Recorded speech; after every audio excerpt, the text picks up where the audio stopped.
Hello, good afternoon everyone. Today I will discuss a topics of chapter 5, that is friction, ঘর্ষণ। তো প্রথমে আমি জানিব লাগিব ঘর্ষণ কি, ফ্রিকশন কি। The resistance that one surface or object encounters when moving over another। তো ফ্রিকশন মানে কি, যেতিয়া কোনো এটা বস্তু আন এটা বস্তু বা পৃষ্ঠৰ ওপৰেদি যায় তেতিয়াহ'লে কি হয়, তাৰ গতিক সেই পৃষ্ঠটোৱে বাধা দিয়ে আৰু ইয়াকে ঘৰ্ষণ বুলি কোৱা হয়। Now let us see a picture. From this picture it is clear that দুটা বস্তু আছে, এইটো এটা এইটো এটা।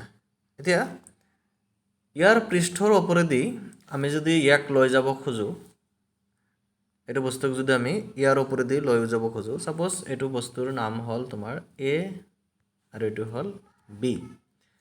এতিয়া যদি এ বস্তুটোক বিৰ পৃষ্ঠৰ ওপৰে লৈ যাব খোজোঁ তেনেহ'লে কি হ'ব, যিটো বি আছে বিৰ পৃষ্ঠই এৰ গতিক কিছু পৰিমাণে বাধা দিব। সেই বাধা সৃষ্টিকাৰী বলটোৱে হ'ল ঘৰ্ষণ বল। আৰু ঘৰ্ষণ বল সদায় বস্তু এটাৰ গতিৰ বিপৰীত দিশত ক্ৰিয়া কৰে। এতিয়া চোৱা, আমাৰ পুছিং ফ'ৰ্চ, এই বস্তুটো আমি ঠেলিছোঁ, গতিকে ঠেলোতে বস্তুটোৰ গতি হ'ব এইফালে। কিন্তু যিটো ঘৰ্ষণ বল আছে, যিটো ফ্ৰিকশ্যনেল ফ'ৰ্চ আছে, ফ্ৰিকশ্যন সদায় বস্তু এটাৰ গতিৰ বিপৰীত দিশত ক্ৰিয়া কৰে। গতিকে ফ্ৰিকশ্যন ইয়াৰ অপজিট ডাইৰেকশ্যনত এক্ট কৰিব। গতিকে এইটো এটা হ'ল ফ্ৰিকশ্যন। ফ্ৰিকশ্যন এনেকুৱা এটা বস্তু বা এনেকুৱা এটা বল যি সদায় গতিক বাধা দিয়ে। কোনো এটা বস্তুৰ গতিক বাধা দিয়া যিটো বল সেইটো হ'ল ফ্ৰিকশ্যন।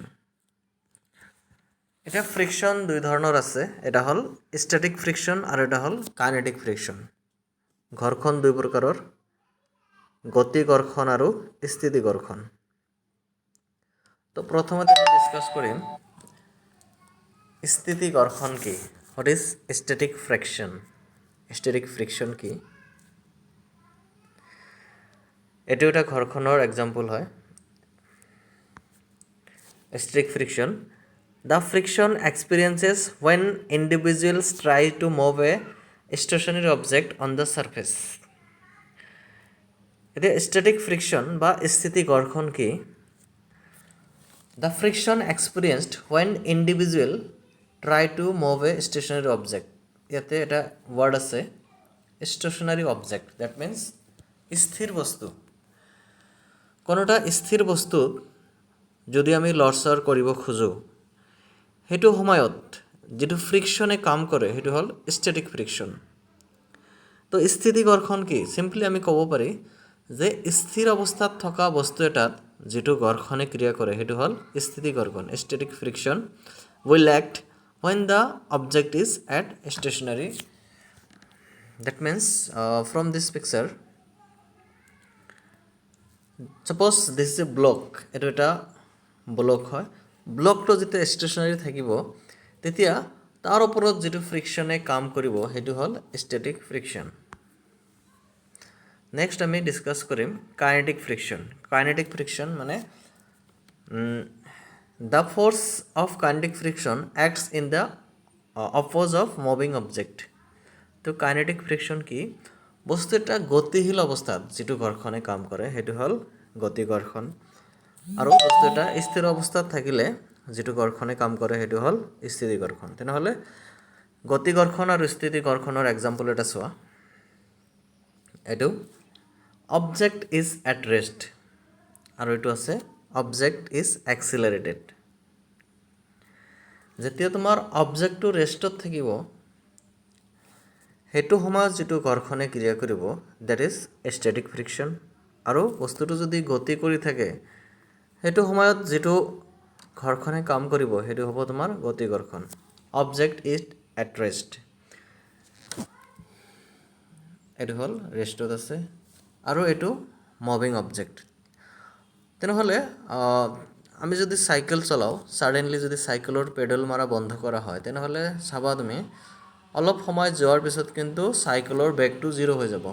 কাৰণ ৰ'ডৰ যিটো ফ্ৰিকশ্যন আছে, ৰাস্তাৰ যিটো ঘৰখন সেই ৰাস্তাৰ ঘৰখনে চাইকেলৰ গতিটোক বাধা দি আছে গতিকে এটা সময়ত পেডেল মাৰা বন্ধ কৰিলে কি হ'ব ইয়াৰ বেগটো 0 হৈ যাব এটোৰ কাৰণ হ'ল ঘৰখন গতিকে গতিশীল অৱস্থাত যেটো ঘৰখনে ক্ৰিয়া কৰিব হেতু হ'ব গতি ঘৰখন আৰু বস্তু এটা স্থিৰ থকা অৱস্থাত যেটো ঘৰখনে ক্ৰিয়া কৰিব হেতু হ'ব স্থিতি ঘৰখন ষ্টেটিক ফ্ৰিকশন এতিয়া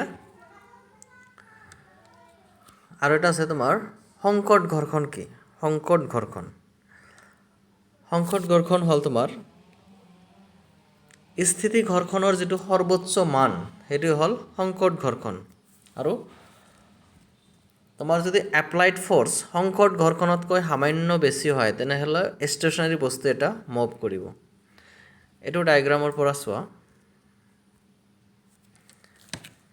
সাপোজ এটো হল পুশিং ফোৰ্স এটা থাকিব আৰু ফ্ৰিকশনও এটা ফোৰ্স ফ্ৰিকশনাল ফোৰ্স আছে তোমাৰ সাপোজ ম্যাক্সিমাম ফ্ৰিকশনাল ফোৰ্স আছে 5 নিউটন তেনেহলে স্থিতি ঘৰখনৰ যেটো সৰ্বোচ্চ মান হেতুক কি বুলি কোৱা হয় সংকট ঘৰখন 5 নিউটন এতিয়া আমাৰ যদি applied force if the applied force is greater than 5 Newton তেনেহলে কি হ'ব বস্তুটো লৰচৰ কৰিব গতিকে স্থিতি ঘৰখনৰ যেটো সৰ্বোচ্চ মান তাক কি বুলি কোৱা হয় সংকট ঘৰখন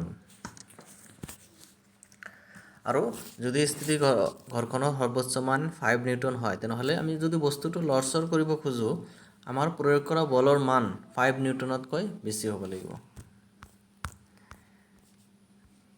তাৰ পিছত আমি ডিসকাস কৰিম গতি ঘৰখন আকৌ দুই প্ৰকাৰ আছে এটা হল স্লাইডিং ফ্ৰিকশন আৰু ৰলিং ফ্ৰিকশন পিছল ঘৰখন আৰু ঘূৰ্ণি ঘৰখন